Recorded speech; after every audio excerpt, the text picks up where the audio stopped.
Audio Jungle.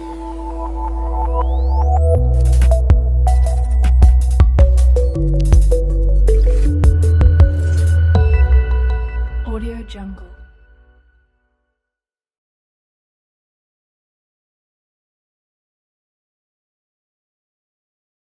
Hello and welcome to Indio Network's WiOS Cloud's training videos. In today's video, we are going to look at how to configure Indio Network's access points to work with the WiOS Cloud platform. As you know, the Indio Network's access points are all cloud managed as well as controller managed. In today's video, we'll look at how to do the cloud configuration of these access points. Each access point can be individually configured, the firmware can be upgraded, and the status of the access point can be monitored from the WiOS Cloud platform. All these configurations are managed under the network management section under WiOS Cloud. So first step you need to do whenever you want to configure an access point is go to the venue section and click on the venue, and you need to add a new venue where these access points will be installed. So let's go ahead and add one venue for this particular network. Let us call this as a test venue, and here you have to select Wi-Fi Soft AP from the drop down list, and we will select the default auth profile or auth group, and then we will select it as a type. Let's say we'll take it as an office, and then I will add where this particular network is installed. Once a venue is added, its corresponding network is already created along with it. The next thing you need to do is go ahead and click on editing that network, and you will see that all these options are available by default. Notice that some of these fields are auto-populated. The radius server settings, the splash page, and the pass-through domain. So most of the things are automatically done by the WiOS system itself. You will also notice that a splash page for the captive portal or a captive portal for that hotspot has been auto-created by the system. Now, the next step in this process is to go ahead and create what are called as profiles for that access points. The profiles are basically the settings that need to be configured on the access point. So to create a profile for your access point, you click on the profiles and then the device profiles section. Under device profile, you need to primarily create two types of profiles. One is the device profile and then the WLAN profile. It is also possible to use an existing profile for a newly added access point.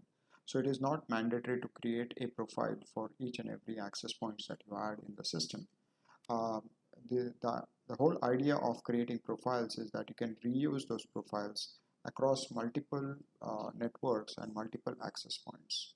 But for our video, we will go ahead and create one profile from scratch. So first thing you need to do is you need to add the device profile.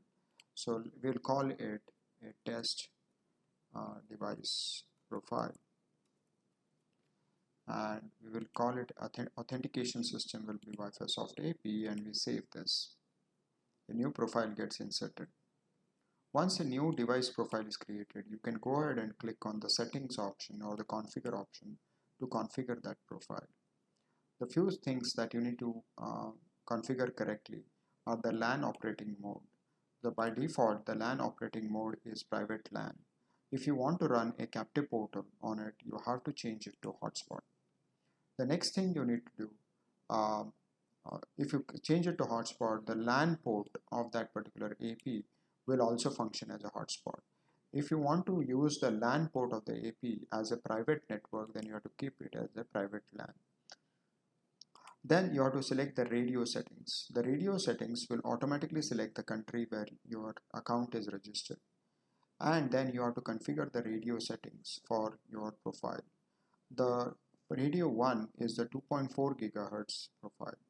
From here, you have to select your channel, transmit power, and if you want to enable background scanning.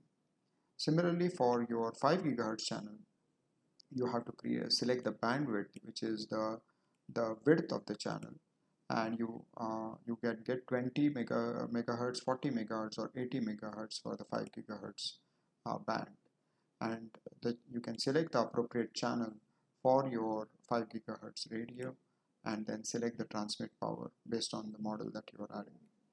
Then these are some advanced functionality for dynamic frequency selection and management frame protection. Once these profiles have been added, your default profile or your default device profile is available for the use. The next step you need to do is create a WLAN profile. The WLAN profile defines the SSIDs that needs to be broadcasted on that particular AP. To add a new WLAN profile, you again click on the WLAN profile tab and click on the plus sign. Here you add your WLAN profile. Under the WLAN profile, you need to select the auth group and give a short description. Once the WLAN profile is created, you can go ahead and add SSIDs to that WLAN profile. So to add a new SSID, you have to click on the gray button where your SSIDs will be displayed. Currently, we don't have any SSIDs for this particular test WLAN profile. Let's go ahead and add a SSID for this profile. So to click on the plus sign to add a new SSID. So here you can define your SSID. We will call it test SSID. You can select what kind of security you want. You want it an open network or a private WPA2 network, personal WPA2, or a .1x WPA2 security. For hotspot, generally it's a good idea to keep it as open. Here you select the enable hotspot option. From the auth profile, you need to select the auth profile that you want to use for this SSID. The MAX client decides how many devices can connect to this SSID. Next, you need to select the frequency bands for this. The frequency bands can be either 2.4 gigahertz, 5 gigahertz, or all. It's a good idea to select the all profile. Then you can check these boxes as per your convenience, whether you want client isolation, or you want to hide the SSID, or want to enable dynamic WLANs and other settings. So once you have created this SSID, we will go ahead and save this SSID. So if you go to the list SSID tab, you will see that your SSID, which is a hotspot enabled SSID, is created for this particular profile. Similarly, you can go ahead and add another SSIDs as well. Please note that you can add only one hotspot SSID for a particular profile. So it is not possible to add another hotspot SSID along with the same in the same profile. That means an AP can run only one hotspot profile at a given point of time. So if you want to say another SSID, so we'll call it test private SSID, and I will select all the bands or frequencies, and again I want to enable client isolation, and other options can be set up. So I've just added another SSID to the same profile. Now once your WAN profile is created, you will see that your test WAN profile now has two SSIDs in it. The next step you have to do is go back to the venues and click on the access point section. Under access points, you click on the plus sign, and here you will have to select the name of your access point. Let's say we are installing this access points in the main room AP, and then from this you have to select from the drop down list which of the models of the access points you are installing. Let's assume that you are installing one of our outdoor access points, which is 510 EC. The MAC address of that access point is generally printed on the label that comes along with that access point. So you have to enter the correct MAC address of your access point here. Then you have to select the venue where this access point will be installed, or the network where this access point is installed. So I think we had added a test network for earlier, so we will test venue. So we have put in this access point at the test venue. From the device profile, you will have to select the test device profile that we just created, and from the WLAN profile you have to select the test WLAN profile that we had created. You have to give it a tag called main room as a tag. Once this is done, the AP gets added under that particular venue on that particular network uh, in the database. So we just added a new AP in the WiOS Cloud application. This AP will get listed on the list APs section, as you can see. Notice here that it is appearing, the icon is appearing gray in color. The main reason why this is gray in color is because this AP has not yet checked or has not yet registered with the cloud. So once you connect this AP to the internet, within few minutes this AP will start talking to the WiOS Cloud and will start downloading the configuration from the WiOS Cloud and broadcast that the SSID that you have just configured. So here in this video, you can see that there are few access points which are showing up green as well as red.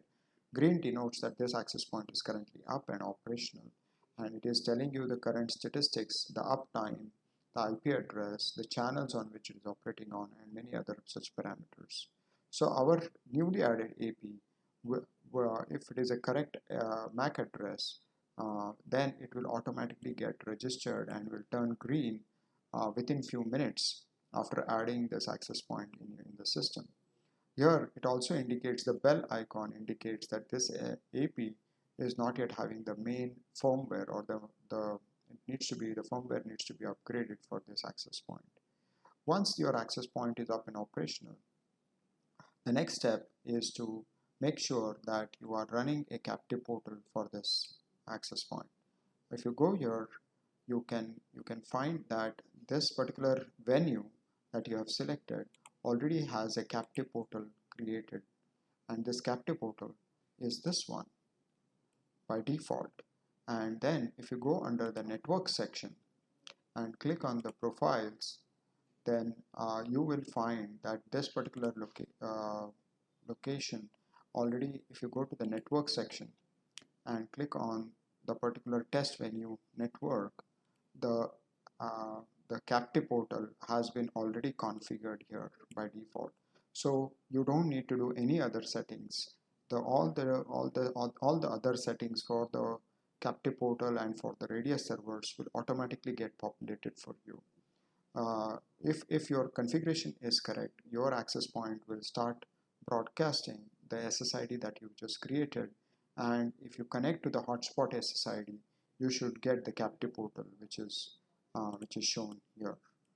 This completes the configuration of Indio Networks access point with WiOS.